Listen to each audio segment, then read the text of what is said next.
গাজীপুরে বিক্রি হচ্ছে ঘোড়ার মাংস। এই মাংস সুস্বাদু ও সস্তা হওয়ায় ক্রেতাদের মাঝে এর চাহিদা বৃদ্ধি পাচ্ছে।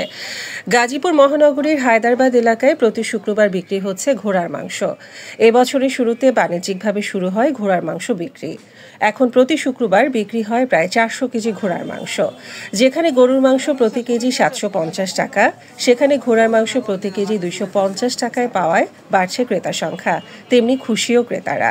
খবরে প্রচার পাইছি, পাওয়ার পরে তখন দেখছি এবার এটা নিয়ে বিভিন্ন ওলামায়ে কেরাম এটা নিয়ে প্রশ্ন উত্তর দিতেছে যে বলছেন ঘোড়ার গোশত খাওয়া যাবে।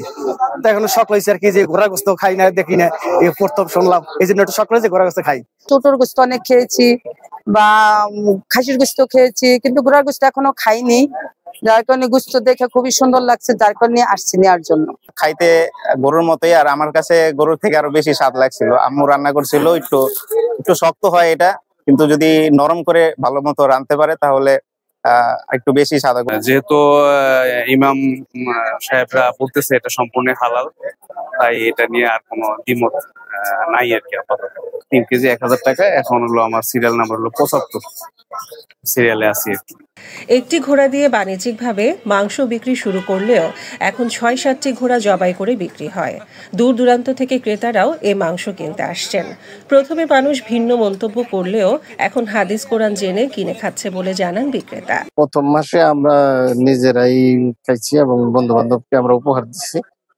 তারপর আস্তে আস্তে লোকজন এটার প্রতি আগ্রহ নেয় এবং খেয়ে যখন স্বাদ পেয়েছে তখন থেকে মানুষের আগ্রহ, এবং যারা বিরোধিতা করছে এখন তারাই সবচেয়ে বেশি গোশত ক্রয় করে। ঘোড়া দিয়ে যেহেতু মাল এক স্থান থেকে অন্য স্থানে সরবরাহ করা হয়, এই সরবরাহ করতে যেহেতু তাদের প্রচুর এনার্জি দরকার, তাই তাদের খাবারে কিছু কেমিক্যাল ব্যবহার করা হয়, যেটি মানবদেহে বিভিন্ন সমস্যা দেখা দিতে পারে। ইসলামের দৃষ্টিতে ঘোড়ার মাংস হারাম বলার কোনো সুযোগ নেই বলে জানান মাওলানা ও মুফতিগণ।